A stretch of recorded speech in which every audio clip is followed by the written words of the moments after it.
Hello friends, you've stumbled across a short clip from the Daily Switch 2 podcast, which, believe it or not, is a podcast that is about the Switch 2 with new episodes released daily. What will they think of next? Immediately after, another one of my predictions came true, although not exactly how I expected. I thought that it was unlikely that we would get a new 3D Mario game announced so soon after DK Bonanza, especially as Bonanza came from the same team that made Mario Odyssey. So that would basically be impossible, but I did think that it was likely that we would get a YOSHI game, probably from a second or third party. There was an accidental leak a while back where one of the official Nintendo channels or websites from somewhere, I can't remember where, but I know it was a non-English speaking country, accidentally leaked an image of Yoshi's Woolly World on the dashboard, so it's safe to say that at some point we will probably be getting either a Switch 1 or Switch 2 version of that game. I feel like I've been asking for that for forever, and it is such an easy win. It's a fan favourite, and it's still stuck on the Wii U or 3DS, and so many people would buy it a second or third time, as it is really great, one of the all-time best. I think many people agree with me that Crafted World was really good, but not a patch on Woolly World, and people have been asking for a re-release for basically ever since that Switch game launched. It would be easy and quick for Nintendo, so it seems like a no-brainer, but maybe they're keeping it for a rainy day when they have a lull in the release schedule, just like those fabled, supposedly long-finished versions of Wind Waker and Twilight Princess HD. It also seemed possible that we might finally get a 3D Yoshi game, but as I said, probably from a second or third-party development partner. For whatever reason, ever since the days of the N64, people have been hoping for a 3D Yoshi game, but one never came. Just like with Kirby, but then, of course, finally, after there seemed no hope, we did get Forgotten Land. If it could happen to Kirby, maybe it could happen to Yoshi, right? Obligatory mention here that Croc on the PlayStation, Saturn and PC originally started life as a 3D Yoshi game from Argonaut, the developers of Star Fox, until Nintendo rejected their prototype and they jumped ship. Of course, ironically, Croc just got his own remake and a modern version is now playable on the Switch before Yoshi ever got his own 3D platformer.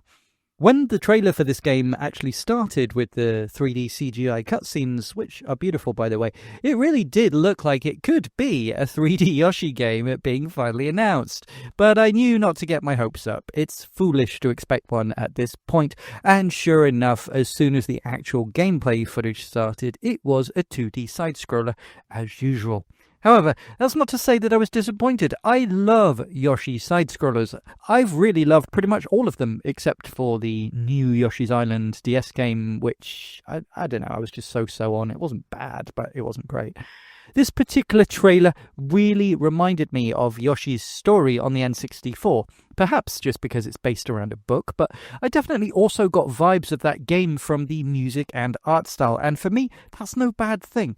I know many people were disappointed with Yoshi's Story, perhaps because they were expecting a 3D Yoshi game on the new 3D Nintendo system, the N64, but also perhaps because it felt simpler and easier and more of a children's game than Yoshi's Island on the SNES.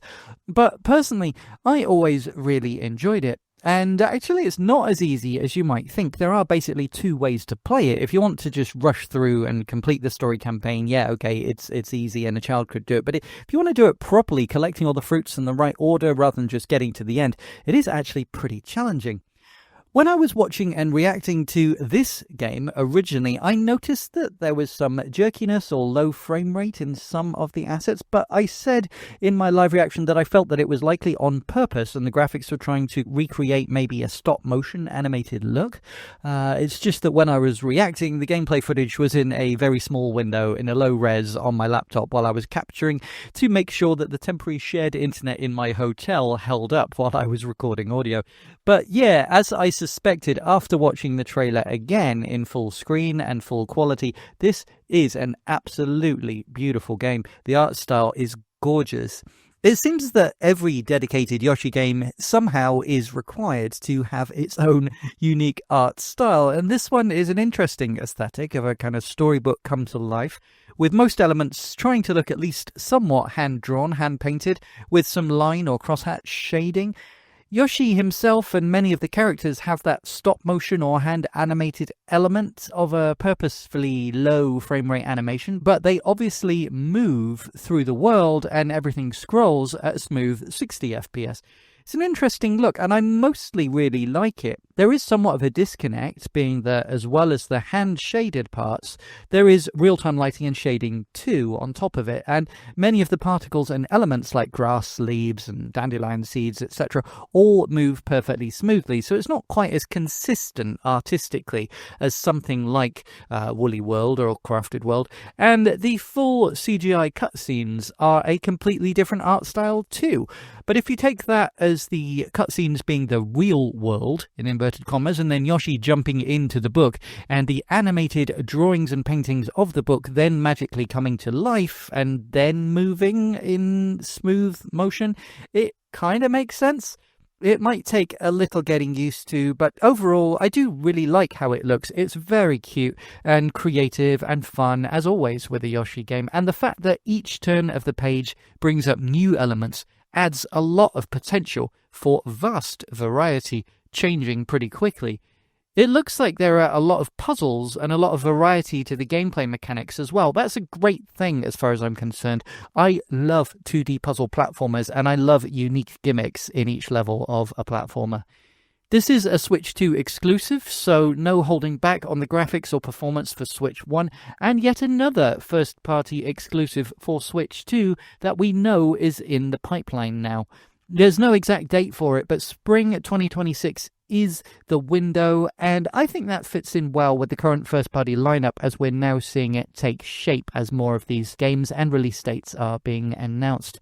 No confirmation of pricing yet. I would assume $70. Anything under that and I will be very, very happy. But as long as it's fully on the cartridge, like most first-party games are, I'm happy with $70 for a completely brand new system-exclusive Yoshi title.